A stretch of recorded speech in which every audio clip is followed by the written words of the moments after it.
California is poised to become the first state in the United States to approve a $15 an hour minimum wage. New York State is taking similar action, but will the increase in the money help some workers? Will it improve their lives, or will it actually hurt them because they might lose their jobs? Let's say hello to our panel of experts: Alain Sanders, Jackie Guzda, media analyst from Western Connecticut State University, and Louis Nevaer, an author and CEO of HispanicEconomics.com. Joining us live via Skype is Dr. Bart Rossi, a political psychologist. Dr. Rossi, you're in the monitor. I will start with you, sir, and I'll hit you with an inflammatory statement. These are menial jobs. These are entry-level jobs. People are not supposed to have kids on them. They're not supposed to support a family. You're supposed to make $8 an hour, $9 an hour, and move on and get a real job. What say you, sir? I say that these are real jobs and people work hard, whether they're at McDonald's or Panera Bread or they're at Walmart, and a lot of these folks work hard 40, some 50 hours a week. And I think the psychology of this plays well for everybody. People at the bottom are going to have money. They're going to be spending it, of course. They're going to be buying cars. They're going to be buying goods. It's great for the economy. It's great for the stock market. It's going to help businesses. Some of these same employees will buy products in the same business. So from an overall perspective and from the psychological view of this, it's a positive and it's a win for everyone, as I see it. All right, let's say hello to Louis Nevaer. Am I saying your last name correctly? Nevaer. Nevaer, okay. I failed high school Spanish, believe it or not. Speak business Spanish like an executive. I better learn to read this in English first, maybe eventually in Spanish. You were saying, Louis, when we were talking during the break, that minorities are particularly hit hard by a low minimum wage because they tend to be the people working in McDonald's and fast food joints. Right. Do you see this actually helping them, or do you see them actually losing their jobs to automation, perhaps? Well, it's actually very complicated. One of the purposes of the state of California and Oregon, and now New York State, is to give people who are minorities working these jobs the opportunity to get out of poverty. The idea is that if you are working full-time, but still as a single mom cannot support your family and have to be on welfare, have to be on food stamps, other kinds of public assistance, then it's not a right sort of situation. The idea, though, may be in conflict with reality because many companies may not be able to afford the new minimum wages and may have to cut back on the hours or may have to cut down on employees. So it's a question of two competing interests. One, to help people get out of poverty and at the same time reduce the social expenditures on entitlement programs. And at the same time, what can small businesses do to accommodate these new wages and salaries and still be competitive? Okay, and to actually advocate for a decent living minimum wage, this is getting phased in over 6 years. By 2022, people are making $15 an hour. By then, I think we're going to have a whole new debate that it should be $20 an hour. What say you, Al? That's probably right, but the point of the slow increase in the minimum wage is an important one. Certainly, if you raise the minimum wage immediately and by a high amount, there is the prospect of job cutbacks and small businesses being in trouble. But if you do it gradually, as most of these proposals call for, most of the studies that show a slow increase in wages indicate that no, there is no reduction in employment. So I think many of the states are being smart about this. Now, of course, when we get to the full 15, it might be time for 20, let's say. But the slow rise is certainly conducive to increasing buying power. It's conducive to businesses adjusting to it slowly. So I think the strategy right now is a smart one. America hasn't had a real pay increase in decades, but of course the top 1%, the Bernie Sanders, the ones that he raves and rants against, have had pay increases practically every year. The people at the bottom have not, and I think they're crying out, and I think this is a welcome development for them, and a gradual one will work well for the economy, I think. Jackie came in today wearing a Make America Great Again hat. I did. And I'll make it clear she didn't, and I'm joking. But some people will blame this so-called economic recovery. That I read a statistic, I found it hard to believe, that 32% of workers in California make minimum wage. Yeah. That's shocking. What kind of recovery are we having when we have a gain of jobs, but all of those jobs don't provide people with a decent living wage. But see, that's it, is that there's more and more jobs. That's on the rise. But these bottom level jobs are not paying a living wage. I mean, Alan was right. Even at $15 an hour now, if you work full time all year, you're going to make $30,000.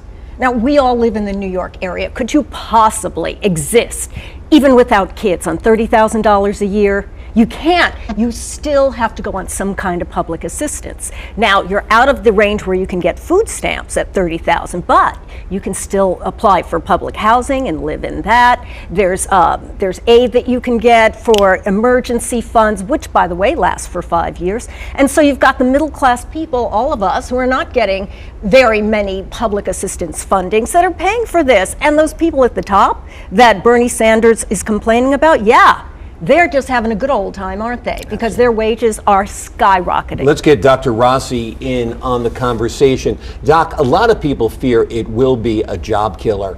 And Jackie is absolutely right.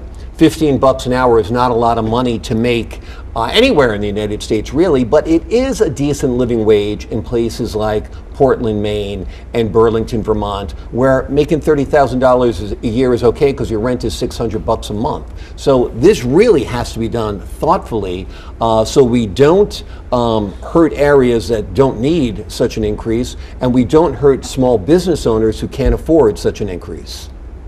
Well, I think that most of the research will tell you that even in small businesses, sure, it could be a problem for some, but from an overall standpoint, when you pay employees more, they spend more in the store or in the restaurant, they buy more goods, and there's a positive, a net positive out of it all. And again, those folks who are working 40, 50 hours a week, now they're going to be off of food stamps. And take Walmart, for example. They're making billions of dollars, but a good number of their employees still are on food stamps because they're working hard, but they're not making that much money, maybe 25, 26,000. So they're still under that limit for food stamps. So I just think that it helps the economy. It helps everyone think about things positively, and it is a raise for everyone that's at the bottom, which is going to help America. It's good for America. Louis, how long is somebody supposed to work at McDonald's or Wendy's or Panera Bread before they move on? Well, it depends. I mean, if you're a teenager and that's your first job, you should be there for 2 or 3 years until you get out of high school and go on to college. But the problem is that you have two segments going back to these kinds of jobs. Single mothers who have kids and no husband, and you also have senior citizens who can't make it on their Social Security benefits alone. So you end up in a situation where you go into a supermarket and the person who's bagging the groceries is a senior citizen, and the person who's ringing up your groceries is a single working mom. And it becomes a question of our society and how society is structured to support these kinds of people, because these are the individual kinds of employees that will be in these jobs forever. And right now, the way public officials are thinking about the minimum wage really reflects the local economics. In New York, nobody can live on $30,000 a year. But right now, the only 3 places where the minimum wage is $15 are Los Angeles, San Francisco, and Seattle. And even if you look at the laws, they're structured, for example, in Portland, which last month passed the same bill to increase the minimum wage, they differentiate between what the minimum wage will be in Portland and in other smaller cities. And the same thing in California, where once they get up to $12, it'll increase until $15 an hour at the discretion of the governor. So if there's a backlash or there's an economic downturn, the governor has the power to suspend the increase for a year or two. But the idea is, to answer your question, we have different kinds of demographics at this wage level now. Alan, let's talk about the impact on small businesses. Let's say the pizza guy who has the delivery kid going out to deliver pizzas. You know, there's a thin profit margin in restaurants and food outlets. They can't afford to pay somebody $15 an hour or $60 for 4 hours work. So, you know, you're going to see layoffs. You're going to see, you know, ATM-like devices replacing workers at the counter at McDonald's. I mean, it's inevitable that small businesses in particular will have to scale back or maybe close. Sure. Look, it's naive. Anytime you have a policy proposal, it helps some people, it hurts other people. The best that the government can do is what does it do overall? And overall, I think most of the studies indicate that the economy of the community benefits and the state at large benefits. But what's interesting about what my fellow panelists have said and what we've all said is that we're having basically experiments going on around the country.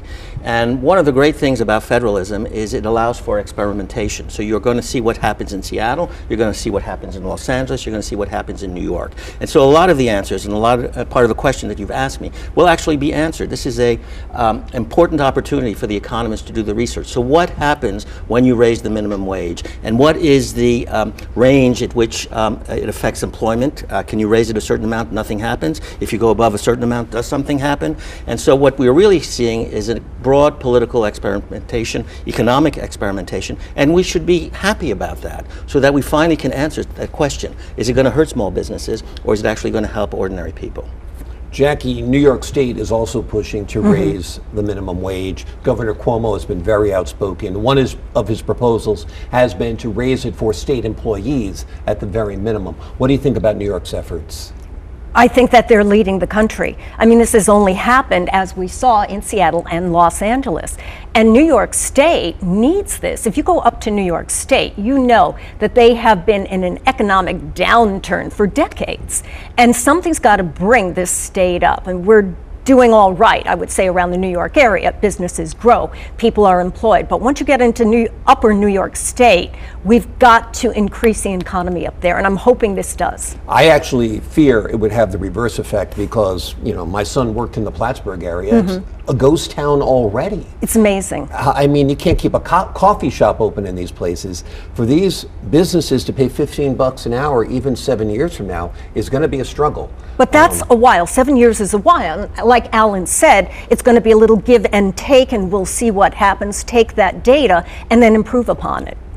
Doctor, you were talking about this a little bit before, or alluding to it, that there's sort of a corporate welfare system going on here because you have huge corporations like McDonald's employing people at around minimum wage, and then their workers are forced to go on federal subsidies like food stamps, in some cases welfare, and that's not fair because McDonald's then is being subsidized by we the people.